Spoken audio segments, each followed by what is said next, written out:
Hello students, स्वागत है आपका be learning tutorial YouTube channel में। आज के इस वीडियो में हम गणित कक्षा 10 अध्याय 12 प्रश्नावली 12B से प्रश्न 9वें को हल करने वाले हैं। और ये जो क्वेश्चन है आपकी एनसीईआरटी की किताब में प्रश्नावली 12.1 का प्रश्न तीसरा है।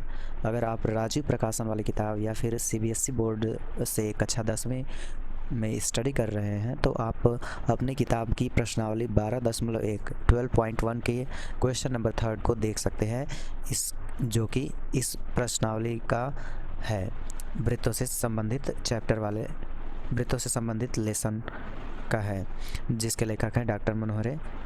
ठीक है, तो चलिए देखते हैं कि ये प्रश्न है क्या और कैसे हम लोग इसे सॉल्व कर सकते हैं।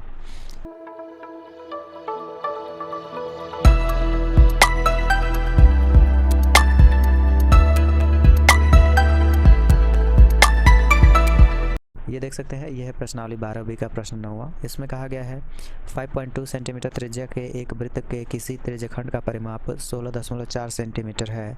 वृत्तखंड का क्षेत्रफल ज्ञात कीजिए। आकृति आपके सामने कुछ इस तरीके से बनेगी, जैसे कि यह एक वृत्त है जिसकी 2 त्रिज्याएं हैं। आपको निकालना है इस वृत्तखंड का क्षेत्रफल। ठीक है, और वृत्तखंड का क्षेत्रफल आप तभी निकाल सकते हैं जब आपको थीटा की वैल्यू पता हो। तो थीटा यहाँ पे कुछ मेंशन किया नहीं गया है। आपको लंबाई के दृष्टिकोण से इस वृत्तखंड का क्षेत्रफल निकालना है। तो लंबाई भी पता नहीं है, लेकिन परिमाप दिया गया है और त्रिज्या दी गई है, तो हम लोग लंबाई निकाल सकते हैं। और जैसे ही हमें लंबाई पता चल जाएगी और त्रिज्या पता चली गई है पहले से ही, तो हम लोग वृत्तखंड का क्षेत्रफल के लिए 1/2 LR वाले फार्मूले पर रख के निकाल लेंगे इस वृत्तखंड का क्षेत्रफल। ठीक है, तो देखिए सबसे पहले कुछ चीज़ें हैं जिन्हें हमें लिख लेना होगा। ये O है और ये P है, ये Q है और हम इसे मान लेंगे स्मॉल l। ठीक है, जो यहाँ से यहाँ तक का एरिया है इसे हम लोग स्मॉल l मान लेंगे। और जो OP है और OQ है ये आपस में बराबर है, यानी R जो है कितना 5.2 सेंटीमीटर और ये भी सेम है 5.2 सेंटीमीटर। ठीक, तो एक चीज़ हमें पहले से ही पता चल गई कि जो OP होगा वो OQ के बराबर होगा। क्यों बराबर होगा? क्योंकि वृत्त के अंदर जो त्रिज्याएं होती हैं आपस में बराबर होती हैं। यानी लिखेंगे त्रिज्या OP बराबर OQ बराबर 5.2 सेंटीमीटर। ठीक, और यहाँ पे त्रिज्यखंड का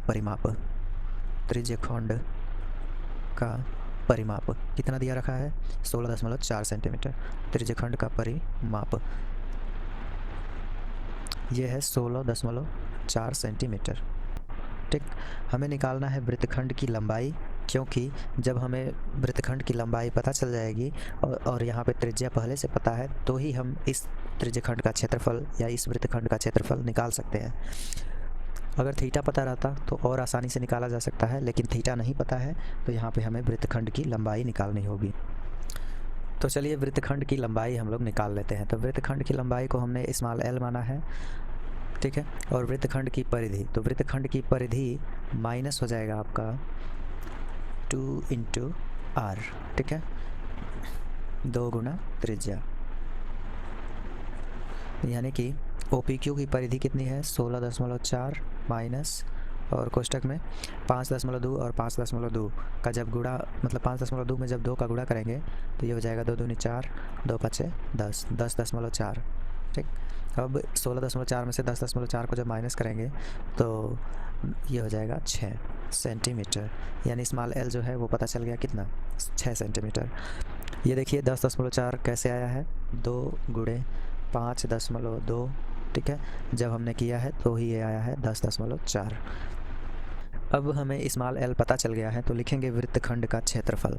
जो वृत्तखंड का क्षेत्रफल होता है लंबाई के दृष्टिकोण से वो होता है 1/2 L × R।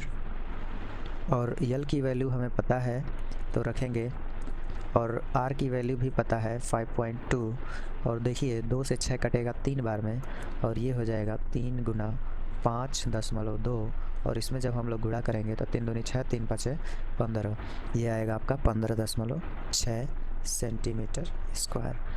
तो ये छोटा सा क्वेश्चन था, इसको कुछ इस तरह से हमें इसे सॉल्व करना था। मुझे उम्मीद है कि आपको ये क्वेश्चन समझ में आ चुका होगा। अगर फिर भी आपको कुछ डाउट है तो नीचे कमेंट्स में ज़रूर मेंशन करें।